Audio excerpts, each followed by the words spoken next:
And my co-host today, as always, is Tom Carey. Hello. Our guest today is Ray Hayes. Hi. Welcome, Ray. Why don't you tell us a little bit about your company and the focus of your business? Well, we started a company roughly a year and a half ago. We call it Skybench Aerotech, and the focus of the company is to furnish small radio-controlled sailplanes that are easy to build and easy to fly, and maybe most importantly, easy to buy because they're inexpensive, so that younger people can get involved in this nice sport. That's good. Now, besides just providing affordable kits and easy-to-build kits, how about instruction?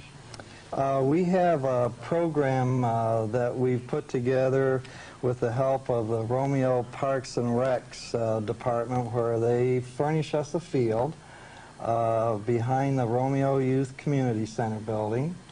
And we have 12 sessions throughout the summer in which we train, fun fly, and then as part of the program we also include a contest. And so we actually have a training program for the local folks.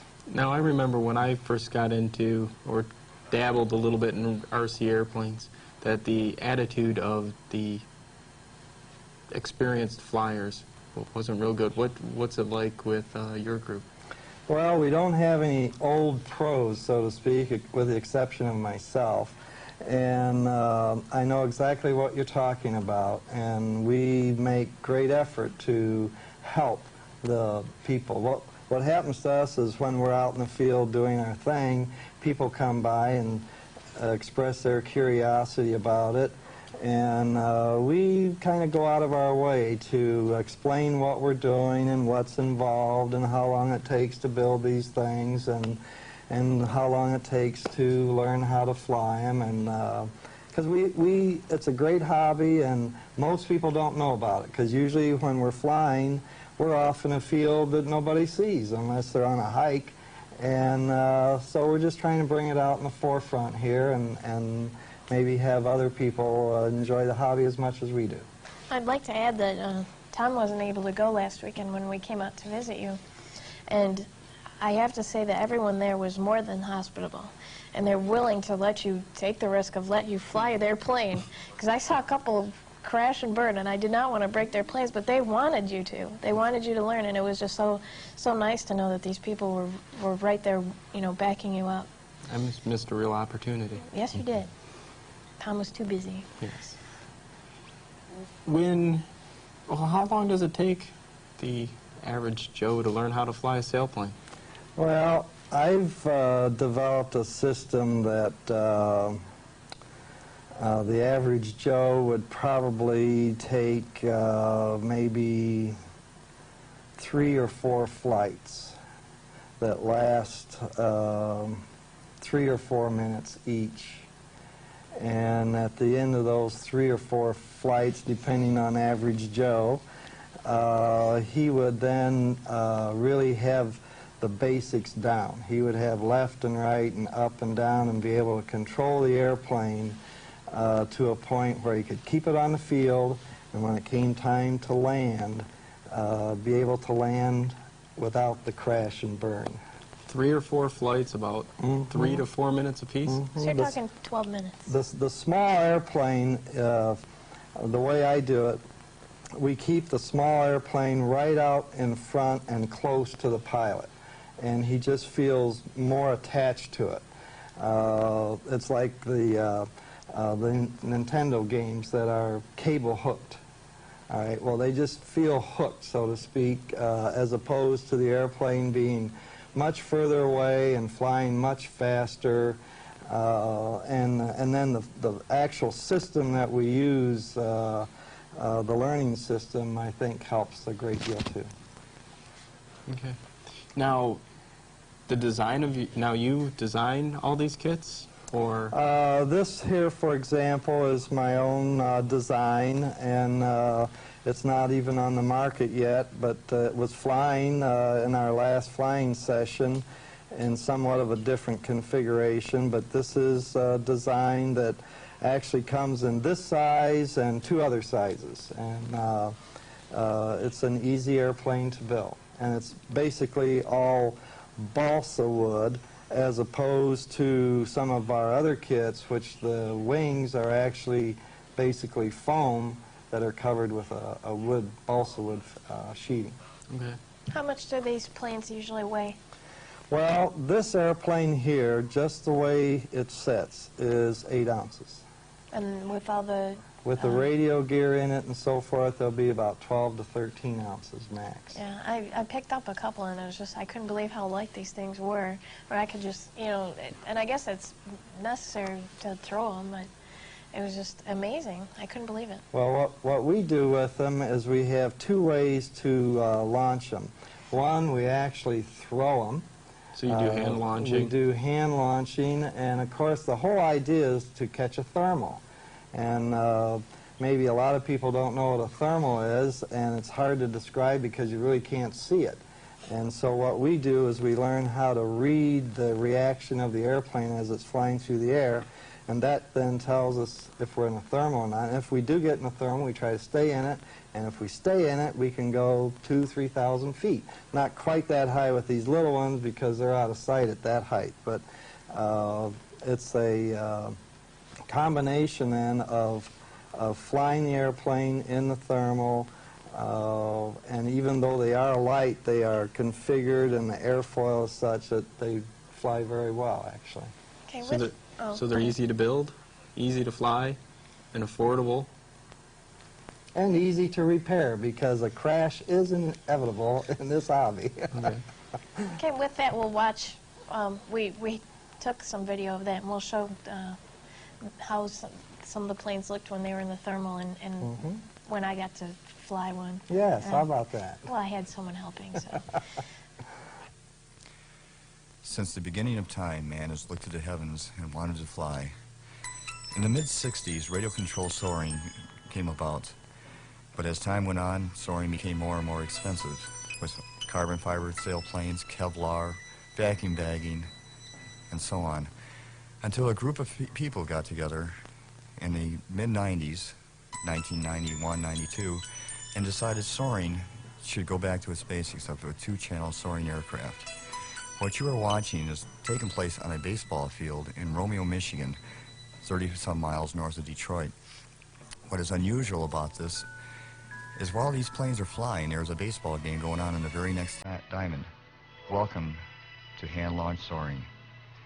Hand-launched soaring originally started in 1979 when a group of fellows got together who wanted to make soaring a little more simple. Rules were laid down, proposed to the AMA, which is the Academy of Model Aeronautics, finalized, and now what you are seeing is a 1.5 meters, or approximately a 60-inch sailplane running basically two channels, rudder and elevator. To fly and very easy to learn. We call them hand-launched because they're so light, between 12 and 16 ounces, that you can toss them up with your hand. What is being done at this field today is a group of flyers from the Great Lakes Soaring Society have gotten together, hooked up a high start, which is a surgical tubing hooked up to about 120 feet of monofilament line, and they tow it up to approximately 150 feet into the air. One of the things about soaring that a lot of people misunderstand is they think the more the wind, the better it is for flying conditions. Well, that's quite wrong. The day we filmed this, there was gusts of 25 miles an hour, and a little light airplane like this gets thrown around quite a bit, as you can see from these films. The winds of air currents that we want are the ones that rise from the ground. The clouds that you see on a warm summer day, the cumulus clouds, those puffy little things, those are what a glider looks for. A glider pilot lives for these. He looks for those thermals and rises on the currents of air to soar with the Hawks and the Eagles. Each time a sailplane pilot takes his aircraft out, it's always a new flight. It is never the same. Hand-launched sailplanes are one of the easiest of all aircraft to fly, and one of the most inexpensive of all aircraft to fly. An average kit can go anywhere from $19 to $50. Radios, $100 on up. There's no need to go out and buy an expensive computer, program it, and have a Kevlar and fiberglass aircraft to learn how to fly when you can just take a simple kit made of balsa or foam and a little bit of time and a little bit of glue, usually 2 or 3 evenings, and you can have a soaring machine as you see in this picture. One of the hazards, though, of soaring and learning how is landing. With a small sailplane like this, you don't have much energy when it comes in, so if you flip it on its back in the landing, which you'll probably see later on, very, very little damage is done, if any. If there is any damage, it can easily be repaired in between 5 and 10 minutes at the field, or you can take it home in the evening or re-repair it. As we watch these graceful soaring little aircraft, remember the size of them. They're only 50 to 60 inches, weighing less than a pound. And gusts of 25-mile-an-hour winds. This is the perfect hobby for father and son, mother and son, or mother and daughter, or father and daughter. Some of these aircraft out here, as you see them flying, were built by a father and son team. Some of these aircraft you see flying are flown by 70-year-old men, and some as young as 12. All different age groups, all different works, from engineers, doctors, lawyers, to blue-collar workers. They all enjoy this hobby. The nice thing about hand-launched sailplanes, I should say, is the ease at which they fly and the area that you can fly them in. Any schoolyard is a launch field. You don't need the 5 to 10 acres that the power aircraft or the bigger sailplanes use. Here we go with a nice little loop. Very, very, very graceful little aircraft. It's very hard to see this on television as you watch this. This group in Romeo, Michigan was formed about 2 years ago by a gentleman named Ray Hayes, which we had interviewed earlier on the program. He started this group with a bunch of novice pilots, as this is Ray launching his aircraft now, who had never flown any type of aircraft at all, and he set up a learning system. Within 10 flights, each pilot was proficient enough to fly into a contest. Later on, you'll see one of these pilots who'd only been flying for 1 year, met Ray at a hobby shop, learned how to fly, and became a champion and won a trophy, which we have on videotape. The aircraft you're looking right now is just launched off a high start, approximately 150 feet into the air. So you get a rough idea. This is what it looks like to the naked eye when the aircraft starts catching the thermal.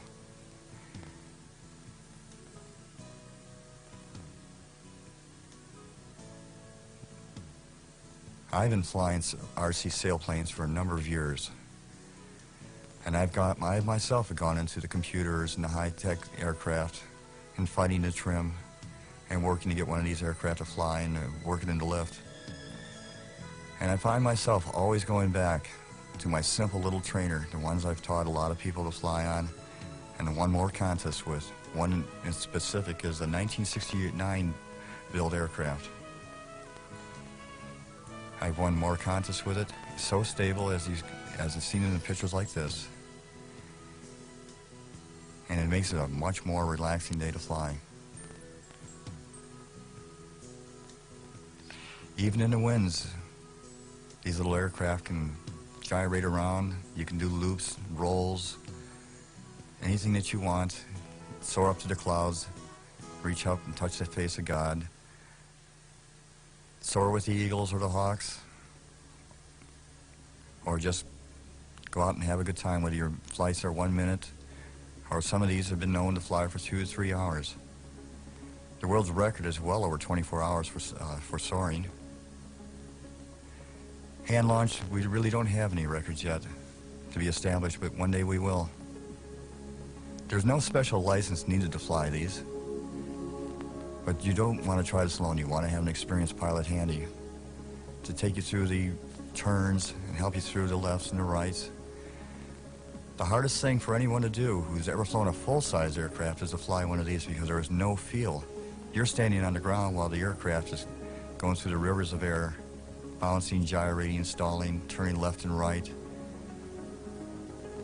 Going away from you as one of these aircrafts is very easy. You give it left, the aircraft turns left, as this one is doing. You give it right and it'll turn right. But coming back, everything goes in reverse. So it takes a little while to learn how to fly one of these. The average pilot learns in probably 1 to 2 hours, 10 easy lessons. And this is the hardest part of flying of all, is the landing. Each landing is a controlled crash.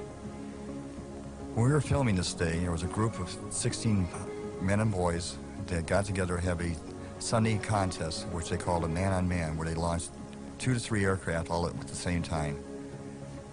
All going off to high starts, looking for that elusive lift. As you can see in the background how close the parking lot is. We're standing right on a baseball diamond. And we'd like to also thank the Romeo Parks and Recreation for allowing us to use this field. Soaring is one of the most enjoyable hobbies of all. We hope you enjoyed this video. And if you would like to get into soaring, contact Ray Hayes, here at the studio, Academy of Model Aeronautics, or go to one of your local hobby shops and just ask about it. This is Dave Shaw.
Little up.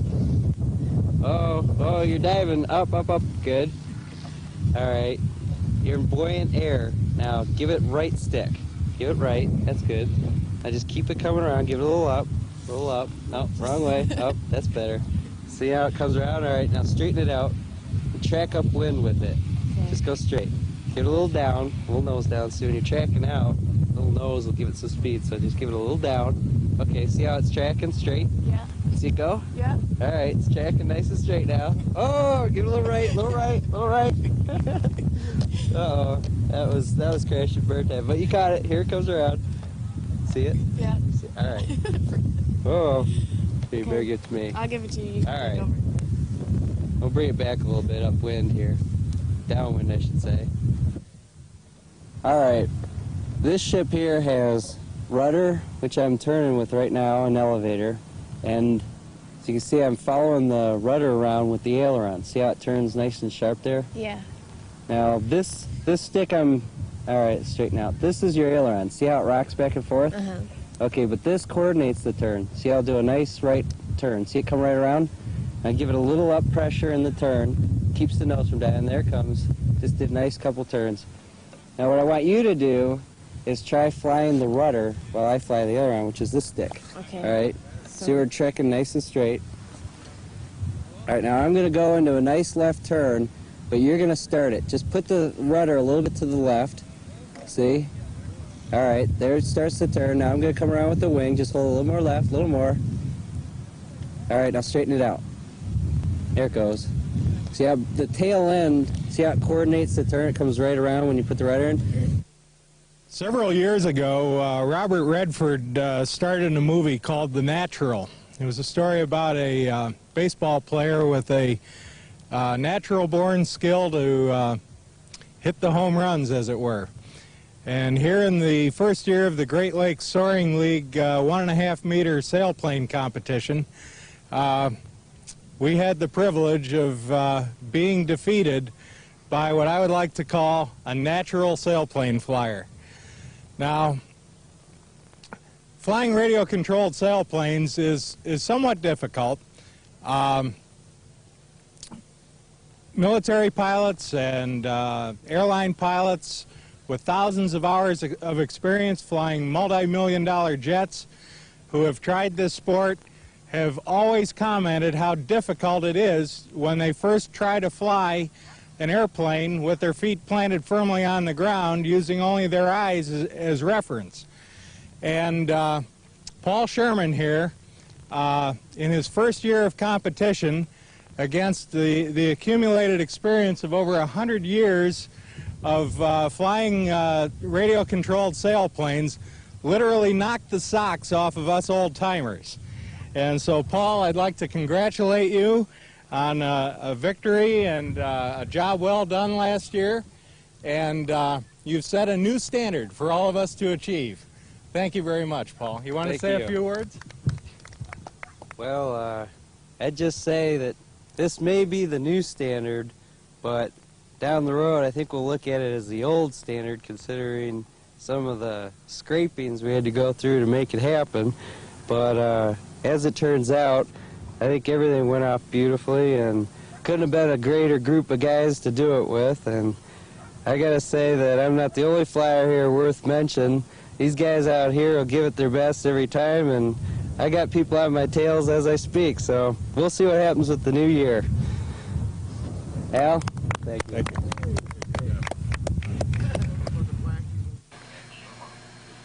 We're back, and hope you enjoyed watching us fly.